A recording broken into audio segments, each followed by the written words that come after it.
نعم الصدقہ، بہترین صدقہ یہ ہے ان ظہری غنن، کہ جو تمہاری ضروریات کے بعد ہو. ضروریات کے بعد کا مال جو ہے وہ بہترین صدقہ ہے. کیا مطلب؟ ان ظہری غنن کا مطلب یہ ہے کہ اپنی ضرورتوں کا پہلے خیال کرو. ایسا نہ ہو کہ سارا مال صدقہ کر دو اور اس کے بعد اب جتنا مال تھا وہ تو صدقہ کر دیا، اب خود دوسروں کے سامنے ہاتھ پھیلاتا پھر رہا ہے. ضرورت پڑی ہے تو اپنے بچے دوسروں سے مانگتے پھر رہے. نہیں، اپنی ضرورتیں، اپنے بچوں کی، گھر والوں کی ضرورتوں کے لیے جو مال خرچ کیا ہے اس کے بعد جو بچ رہا ہے وہ صدقہ کرو. فرمایا نعم الصدقہ، بہترین صدقہ ہے یہ. لیکن یہ تو خوش نصیبی کی بات ہے کہ جن لوگوں کو سمجھ آ جائے، ورنہ اکثر ایسے نہیں ہوتا ہے. صدقہ اکثر وہی کر رہے ہوتے ہیں جو اپنی ضروریات کی کانٹ چھانٹ کر کے صدقہ کرتے ہیں. زیادہ مالدار حضرات بہت کم صدقہ کرتے ہیں. اللہ عالم اس میں کیا وجہ ہے. لیکن دیکھیں نبی کائنات صلی اللہ علیہ وسلم نے اس وقت بھی فرمایا تھا. آپ نے فرمایا کہ لیس الغنی عن کثرت العرض، امیر ہونا، غنا جو ہے وہ مال کے زیادہ ہونے کا نام نہیں ہے کہ جس کے پاس مال زیادہ ہے وہ امیر ہے. آپ نے فرمایا وَلَكِنَّ الْغِنَى غِنَى النَّفْسِ، امیر تو وہ ہوتا ہے جو دل کا غنی ہو. کئی لوگ ایسے ہوتے ہیں ان کے پاس کچھ بھی نہیں ہوتا لیکن وہ بڑے امیر ہوتے ہیں، دل کے غنی ہوتے ہیں، اللہ نے ان کو دل کی غنا عطا کی ہوتی ہے.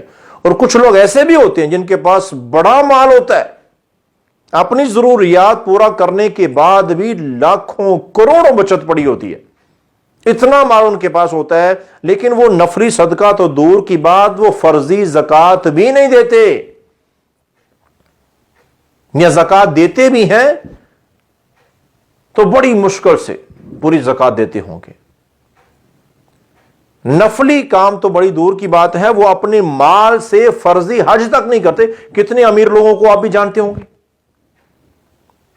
دیکھا ہوگا آپ نے، کروڑوں کی بچت، کروڑوں روپیہ ان کا بینکوں میں پڑا ہوا ہے، کروڑوں کی جائیدادیں ان کے نام ہیں اور کروڑوں روپیہ وہ کما رہے ہیں، لیکن ان پر حج فرض ہوئے کئی سال ہو گئے جب سے وہ بالغ ہوئے، مال ان کے ہاتھوں میں آیا ہے، بوڑھے ہو گئے ہیں، ابھی تک انہوں نے ایک دفعہ حج بھی نہیں کیا. قسمت کی بات بھی کہہ سکتے ہیں اس کو. تو بہرحال آپ نے کیا فرمایا؟ آپ نے فرمایا کہ وَلَكِنَّ الْغِنَى غِنَى النَّفْسِ، امیر وہ ہوتا ہے جس کا دل غنی ہو. جو دل کا غنی ہے، دل کا امیر ہے، وہ امیر ہے اگرچہ اس کے پاس پیسے نہ بھی ہوں، کم ہوں، تھوڑے بھی ہوں.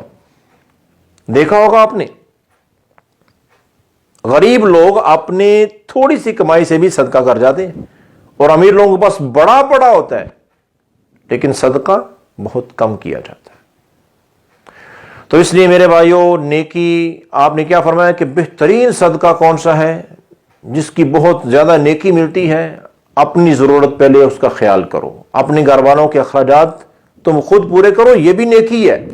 اس کے بعد تمہارے پاس مال ہے تو صدقہ کرو، کیونکہ ہاتھ پھیلانا، آپ نے کیا فرمایا؟ الید العلیٰ خیر من الید السفلیٰ، ہاتھ پھیلانا اس سے بہتر ہے کہ پھیلے ہوئے ہاتھ پر کچھ رکھ دینا، یعنی کہ مانگنے سے دینا بہتر ہے. تو پہلے اپنی ضرورتوں کا خیال کرو، اس کے بعد صدقہ کرو. یہی بہترین طریقہ ہے اور یہی دین اسلام کا اصول ہے.